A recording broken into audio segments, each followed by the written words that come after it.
Yo, what's up, it's me, The Doll Beauty. Aujourd'hui, je vous retrouve, chers amis, encore une fois, avec, que dis-je la star? T'as vraiment beaucoup de chance. Hein. L'illustre, le personnage mythique de ma chaîne, Mohinho de la Vega. Bien sûr, le nom de ma chaîne, si jamais je commence à me faire des propres pubs.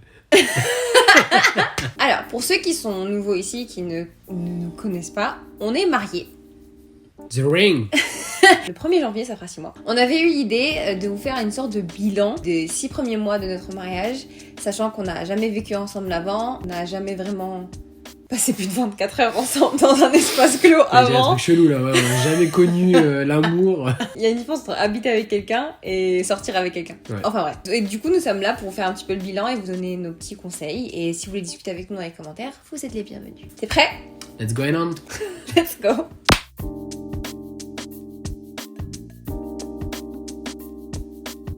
Alors, il y a une chose qu'on me demande tout le temps à tous les asks, c'est comment s'habituer à cette nouvelle vie? Comment tu t'es habitué par rapport à cette vie de jeune couple marié? Alors, moi, il faut savoir que j'ai eu beaucoup de couples, j'ai habité avec beaucoup de personnes avant Marois. Non, je rigole, c'est faux. Ton père ne l'aurait pas, ne l'aurait pas permis, je crois pas. C'est public en plus là. En fait, on s'adapte, on apprend, on se réveille le matin et on voit comment chaque jour va se dérouler. Et quand tu pars avec des bonnes intentions, en général, ça se passe plutôt bien. Et J'ai un pistolet sur ta dent. tu la redécouvres et sincèrement, ça va, ça s'est plutôt bien passé. Globalement, ça s'est vraiment bien passé. Je suis vraiment heureux d'avoir vécu cette adaptation avec toi. C'est vrai? Ouais, alhamdoulilah. Vraiment. Personnellement, je trouve qu'il y a eu beaucoup de choses qui sont passées pendant ces 6 premiers mois. On a appris à se découvrir, on a appris à s'adapter l'un à l'autre. Et sachant que chacun d'entre nous a vécu seul pendant plusieurs années, depuis 2016, on vit chacun seul. Et du coup, chacun un peu a développé sa petite routine et son propre style de vie. Fusionner ça avec quelqu'un d'autre, ça c'était un petit peu compliqué. Peut-être. C'était un peu compliqué au début, ouais. Par contre, il faut vraiment qu'on achète un lit plus grand parce que tu prends toute la couette. Tu trouves? Ouais. Genre, je sais pas comment tu fais, genre, tu te saucissonnes dans la couette. Pourquoi tu mens comme ça dans la Si, caméra? parce que je me réveille avant toi, donc je le sais. Tu me tires des fois la couette. Moi, je Ça tire va, la là- couette? Non, là, ça va, tu le fais plus trop. À part le fait qu'elle discute un peu avec elle la nuit, ça va. Elle dit pas de dinguerie. Et je pense que l'un des trucs les plus compliqués dans les débuts, c'était vraiment l'emménagement. Ah ouais, de ouf. D'une logistique assez factuelle, on a dû emménager dans l'appartement dans lequel j'avais emménagé moi. Tout était déjà fait, et du coup, s'approprier un peu son espace, parce que ça a dû être un peu compliqué pour toi. Ouais. Surtout que nous, on est vraiment aux antipodes de la déco. Lui, c'est pas minimaliste, parce que tu prétends être minimaliste, mais toi, c'est pas minimaliste. C'est genre quoi, alors? rien.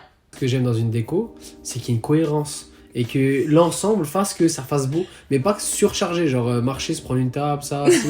Ça va même pas pourquoi on achète des trucs. Là, ouais, là, tu rentres dans un délire de ouf. Il y a eu beaucoup d'embrouilles quand même au début par rapport à ça. C'était tendu, sincèrement, c'était tendu. Ah, tendu de fou. Mais à force, tu trouves des compromis, quoi. Tu Ouais. vois. Ça va.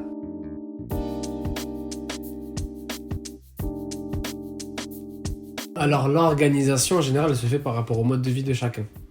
Non, mais je veux dire par là que demain, une personne qui va travailler de 8h à 19h, son organisation, elle va la faire par rapport à ça. C'est-à-dire, elle va se lever le matin, elle va cacher faire son lit, elle sait qu'elle va partir au travail jusqu'à 19h, du coup, à 19h, elle va rentrer, elle va faire le ménage, tu vois.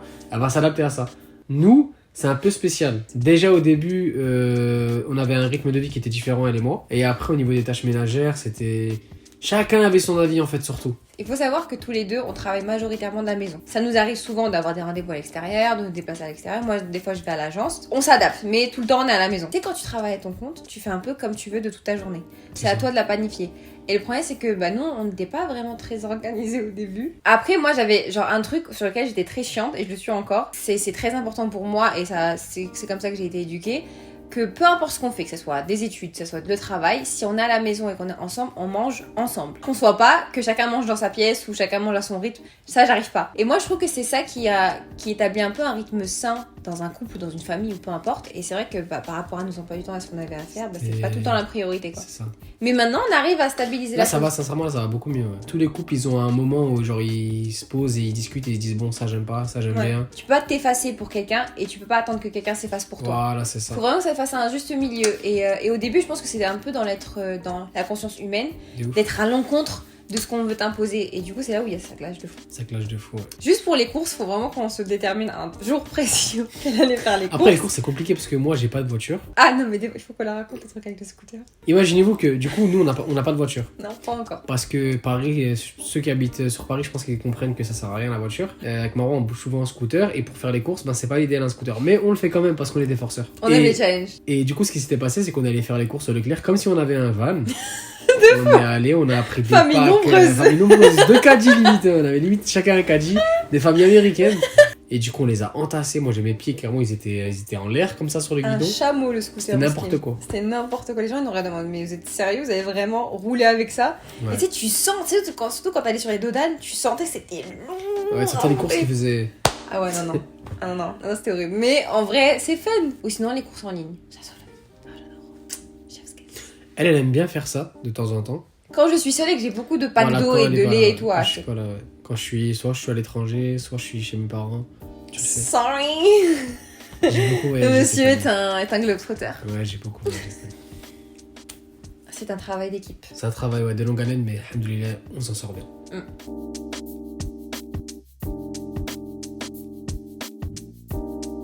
Alors, j'aimerais parler d'abord, moi, de ce sujet-là.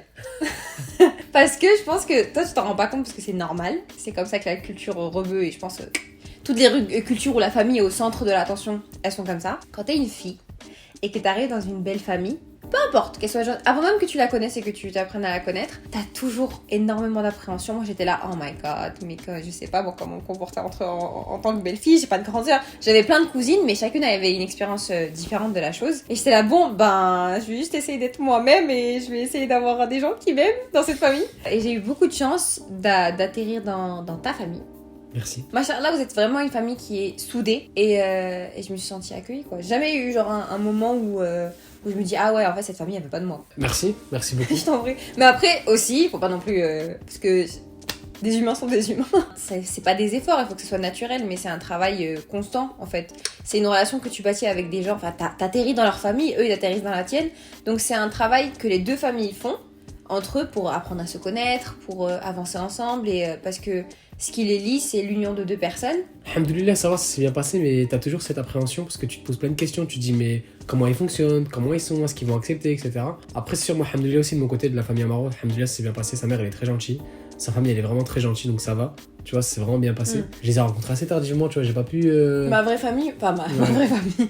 Genre, le reste de ma famille, oui, mais il a rencontré ma mère assez tôt. Oui, t'as Il y avait que ma mère qui l'avait rencontré, ouais. C'était super tôt. Et alhamdoulilah, je suis vraiment heureux d'être tombé dans cette petite famille et d'avoir. On est assez cordial, on est assez politiquement correct quand on parle de nos belles familles. Là. De ouf. On est super lisses. Voilà, on va pas faire non plus les politiquement corrects. On sait très bien qu'il y a des belles familles à qui ça se passe pas du tout. Ouais. Et c'est normal, faut l'accepter, enfin, faut pas le. Comment dire ça?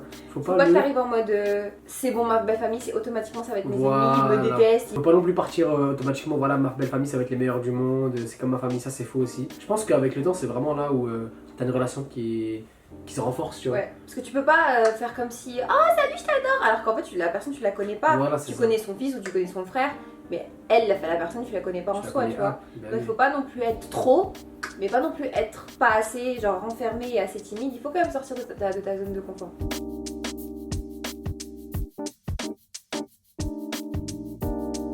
Vas-y. Je t'en prie. J'ai eu plein de trucs défiler là dans ma tête. Moi je pense déjà que la clé, et ça sincèrement, ça c'est vraiment des grands frères, mes grandes sœurs qui me l'ont dit, et mes parents, c'est la communication. Un couple qui communique, il a beaucoup plus de chances de s'en sortir qu'un couple qui communique pas. C'est-à-dire c'est vraiment, même si dans ma roi je sens un truc qui va pas, ben faut que je lui dise. Et souvent ça m'a fait défaut dans ma... C'est vrai, souvent avec ça m'a fait défaut. Parce que souvent ben je garde ça, et d'un coup bim, genre tu ressors les trucs de 2002, mais alors que c'est très mauvais, vraiment c'est très mauvais. Toi t'en penses quoi? Clairement, non, je suis complètement d'accord avec toi. Après, on est tous les deux des fortes têtes. Même si ça se voit pas. Donc en fait, quand on a notre point de vue, on va absolument le défendre. Même des fois, c'est même pas par rapport à faire passer la vérité, c'est juste pour défendre notre point de vue qu'on veut se fighter avec. On souhaite, voilà, c'est ça. Ouais. Je pense que c'est important. C'est genre de garder le charme du couple. Genre en mode, comme au premier jour, comme au premier mois, bah, c'est important de garder certaines choses qui font que ton couple, ben, il y aura toujours cet amour qui persistera. C'est genre Ben, lui ouvrir la porte, la servir en premier. En fait, là, c'est tous ces petits trucs qui vont faire que ton couple, ben, c'est vrai qu'il y aura toujours ce charme, tu vois. Genre, la dernière fois, je parlais avec un mec, il avait 60 ans, sa femme aussi, genre 40 ans de mariage. Quand lui, il veut manger dans l'assiette de sa femme, ben, il lui demande est-ce que chérie, est-ce que je peux manger ça dans ton assiette? Tu vois, il se permettra jamais de faire des choses, quel que soit l'âge, parce que il veut toujours avoir ses formes et ses formes de respect, tu vois. Faut pas prendre l'autre pour acquis. Voilà, faut pas prendre l'autre Ouais. pour acquis. Et surtout pas la relation pour acquis. Ouais. Parce qu'on est dans une société où, bon après Bétéchal, mais où le divorce, Trop facile. trop facile. Tu sais quand tu regardes les vidéos, genre juste les témoignages de vieilles personnes, genre qui ont passé 60 ans ensemble, leur secret de leur relation c'est bah on fait des efforts pour l'autre. Dans les moments difficiles comme dans les moments les plus faciles, on fait des efforts pour l'autre et on valorise l'autre. C'est un good point. I know. C'est bien. Ah, tu doutes de moi encore? Non, c'est bien. C'est bien, je serais fière de toi.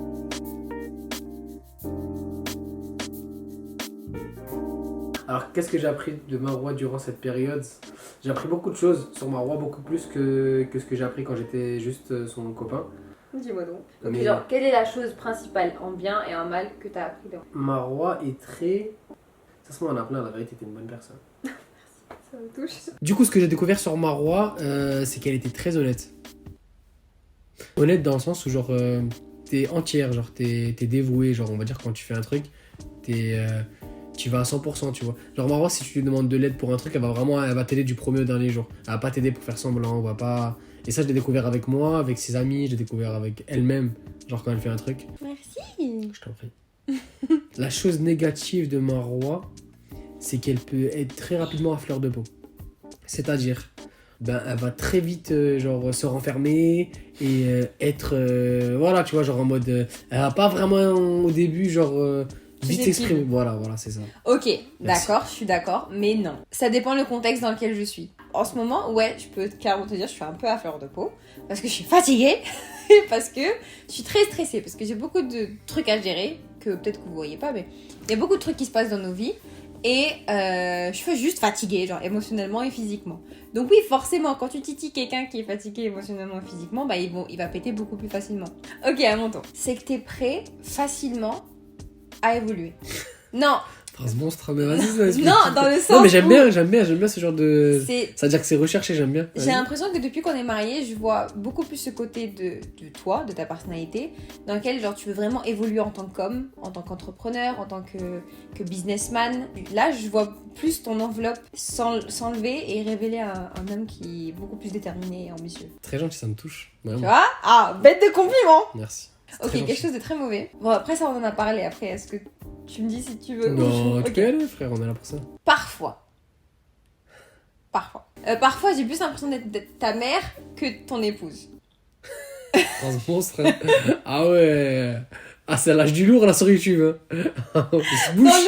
le, Percute dans dans le- le menton. Ah là, je suis sonné là.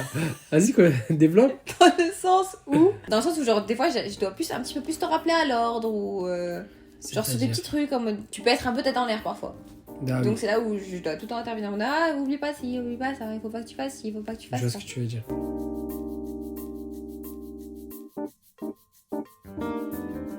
T'as déjà une idée en tête? Genre, tous les couples ne vont logiquement pas finir leur vie ensemble.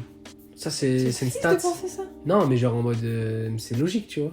Oui, c'est vrai, mais c'est triste de partir sur ça. Oui, c'est triste, mais c'est la réalité. Genre, tous les couples du monde ne vont pas finir ensemble leur vie. Beaucoup de couples, Inch'Allah, finiront leur vie ensemble. C'est aussi une réalité. Par contre, genre, pour que toutes ces choses-là se passent bien, parce que voilà, frère, faut dire ce qu'il y a, un mariage c'est compliqué, une vie c'est long.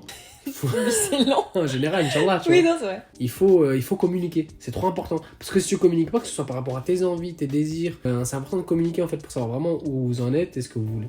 Donc pour moi, la clé c'est vraiment la communication. Bah, pour ne pas dire la communication, parce que c'est vraiment le truc le plus important, la patience. Tu sais, tu t'imagines plein de choses. Ta vie, comment elle va être, la personne, comment elle va être, comment vous allez évoluer à deux. Et tu sais, quand t'arrives devant la réalité, qu'elle soit bonne ou mauvaise, qu'elle soit pas exactement comme tes attentes, bah ça peut frustrer. Et ça peut angoisser, ça peut rendre triste ou énervé. Surtout les débuts, parce que les débuts, tu te heurtes à la réalité, de la routine et de la banalité. Genre, tu peux pas vivre la romance tous les jours, quoi. Donc, il faut pas être trop impatient. Faut pas dire, je veux la vie que j'ai toujours rêvé d'avoir maintenant, tout de suite, dans les 3 premiers mois de mon mariage, parce que c'est comme ça que je l'imaginais. Et si je les vis pas dans les 3 premiers mois, bah, je vais être frustrée et ça m'énerve. Ça te permet de comprendre l'autre, de pas être trop dur avec l'autre et surtout de pas être trop dur avec ton couple et ça va le faire perdurer le plus longtemps possible. Inch'Allah. C'est Dieu qui donne. Oublie jamais ça. Mets toujours Dieu dans ta relation. Après, tu peux pas. Special Muslim, special vibes. But God. First. Pour les croyants. Après, vous pouvez être heureux si vous n'êtes pas croyant non plus. Bien sûr. Tout le monde est accueilli ici. But God first. Je rigole. Donc, c'était un petit peu notre petit bilan des 6 mois. Rempli d'épreuves, mais dans une globalité, dans un bilan très positif. Ouais, sincèrement, c'est pareil. J'ai envie de manger son burger, moi. Non, la vérité, c'est pareil. Donc, c'était un petit peu nos petits conseils de ce qu'on pouvait avoir vécu durant les 6 premiers mois. N'hésitez pas à vous nous mettre votre expérience, qu'elle soit positive, négative. Confiez-vous. L'espace de commentaires est rempli d'amour et de bienveillance. Moi, je vous conseille d'aller à vous abonner à ce magnifique être humain. Ouais. Incroyable. Mon petit mari. Et likez, commentez, activez la cloche. S'abonner. S'abonner. Et on vous dit à la prochaine.